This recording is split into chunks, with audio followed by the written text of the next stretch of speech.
From Cardinal Television Studios, I'm Maria Romeo, and this is your Fisher News Brief. Deadly and destructive fires in California continue to claim lives. As firefighters work, some people are able to see what the blazes left behind. Neighborhoods reduced to rubble and ash, and survivors left with immeasurable heartbreak. Mary Malone explains. It's kind of heartbreaking to know that no one has anything left that you loved, and I just want them all to know how much I feel. The Camp Fire is the state's deadliest blaze on record, and it's claimed dozens of lives. That number expected to increase. Unfortunately, the fire came very quickly. We've been unfortunately finding some people who are unable to escape the fire. More search and recovery crews are headed to Paradise, a community now in ashes.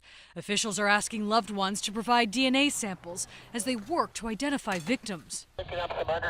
Firefighters in California facing treacherous conditions and tragedy as they work to contain multiple wildfires. We are not out of the woods yet. We still have some incredibly tough conditions ahead of us. My God. Hurricane-force gusts are fueling the deadly Woolsey fire in Southern California. Making matters worse, there's little chance of rain. As Santa Ana winds continue and the new fires begin, we ask the public to remain vigilant and listen to our law enforcement counterparts on evacuations. I'm Mary Maloney reporting. While voters in Florida wait to learn who has officially won the Senate race, a new round of election lawsuits are now moving forward. CNN Ryan Nobles reports. For the first time since before Election Day, Bill Nelson, still hoping to hold on to a seat in the U.S. Senate, appeared in public. The Florida Democrat trailing Governor Rick Scott by more than 12,000 votes and clinging to the extremely unlikely hope a recount will turn the tide in his favor, returned to Washington, appearing with Democratic leader Chuck Schumer, vowing to make sure every vote was counted. It's become clear that my opponent isn't interested in making sure that every lawful vote is counted. He's thrown around words like voter fraud with no proof. We will work to see that the recount is conducted fairly and that the rule of law is followed.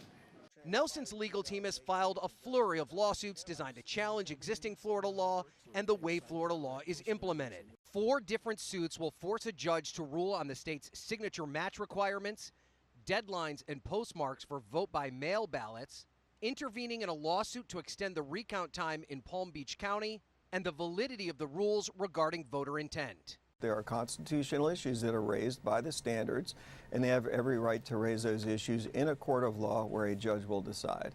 Testimony in those cases starts tomorrow. For his part, President Trump remains very interested in this race, tweeting about it for the second day in a row, calling on Nelson to concede and still hinting that the recount process could be tainted.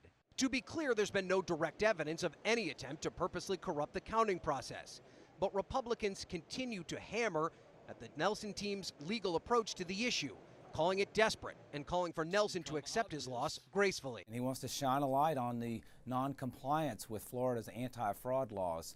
Fraud hides in the shadows of non-compliance. Meanwhile, the counting churns on. Some smaller counties are aiming to have their recounts complete by today. All eyes, though, remain on heavily populated and heavily Democratic Broward County, where Brenda Snipes, the beleaguered supervisor of elections, whose competence has been questioned, promised that despite a delay, they will get their work done on time. Snipes, under fire from even the former governor who appointed her to the position, suggested she's on her way out the door. Well, I haven't finalized that. I'll just check with my family and they'll tell me what I'm doing. Walt Disney World is not the happiest place on earth for one man. He was banned for holding up a giant political sign in the Magic Kingdom. He admits it was not his first run-in with the theme park. Ken Tyndall reports. The picture of Don Cheney's latest antics last week show him riding down Splash Mountain with a Trump 2020 sign. And on Expedition Everest, he held a Keep America Great sign. We spoke with him from New York tonight via Facebook Messenger. Never mentioned the fact that there was some kind of safety issue on the ride, that I was holding up the sign and I shouldn't be doing that. This was Cheney at the Magic Kingdom back in late September, unfurling a re-elect Trump banner over a second-floor balcony overlooking Town Square. Sir, please remove the banner immediately. Disney revoked his annual pass, which he said he'd had for 24 years. Then a few weeks ago, he says Disney called and said he was no longer banned, and he agreed not to hang any more flags. Tonight, Disney sent us a link to their park rules and pointed to the usage of any flag, banner, or sign to incite a crowd under prohibited activities. And I wanted to actually abide by their rules and not hold up a flag to incite a crowd, but I kind of wanted to test them. I just really wanted to find out whether or not it had to do with unfurling a flag or what was written on the flag. Cheney also shared these pictures of deputies issuing a trespass warning last week. It says he's trespassed from all Walt Disney World properties, including theme parks, water parks, resorts, and Disney Springs. Cheney says he now plans to unveil this much bigger 50-foot wide flag sometime next week, somewhere in the United States. Ken Tyndall, Channel 9 Eyewitness News.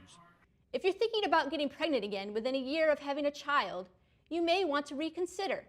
A new study finds that waiting at least 12 months between pregnancies lowers health risks not only just for the baby, but for the mother as well. Meredith Wood has more in today's Health Minute. How long should women wait between pregnancies? Medical advice varies.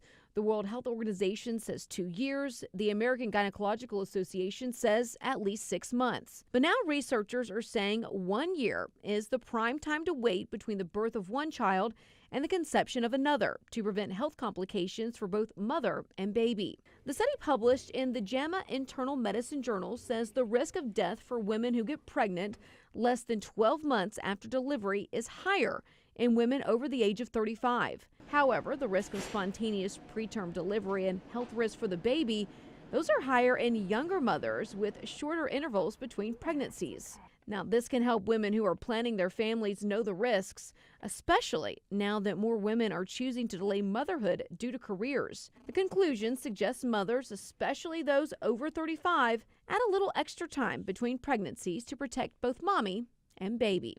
For today's Health Minute, I'm Meredith Wood. A man dressed as Fred Flintstone has a run-in with the police. And mysterious tiny houses start showing up on a European island. Coming up in today's Take a Look at This. Flintstones, meet the Flintstones. If you're thinking about speeding through a neighborhood dressed as Fred Flintstone, yeah, maybe yabba dabba don't. Don Swartz learned that the hard way when he was pulled over by officials in Florida. Swartz was driving a smart car altered to replicate the show's famous Footmobile, and he was dressed as Fred Flintstone because, I don't know, Florida. A sheriff's office Facebook post said Swartz was cited and his vehicle was impounded, but then they revealed that the whole encounter was all in good fun. Tiny whimsical buildings are popping up all over the UK's Isle of Man. The creations appear grand and majestic, but in reality, they're only about 15 inches tall. The hidden fairy tale-like miniatures are the work of Swedish art collective Anonymouse MMX. The artists draw inspiration from everything from Beatrix Potter to Disney, and it's fitting considering the island has a long history with fairies. The creators say they wanted their works to appear as if they'd always been there. Speaking of whimsy, Tennessee's Bristol Motor Speedway hosts the largest holiday show in the South, and this season it has a new feature called Elf Vision. The display uses projectors and screens to animate holiday-themed scenes, including a nativity scene and Santa putting presents under a tree. The annual holiday show is called Speedway and Lights. The festival route is roughly 4 miles long with approximately 2 million lights. For Take a Look at This, I'm Jeremy Roth. That is all for today's news. I'm Maria Romeo, and this is your Fisher News Brief.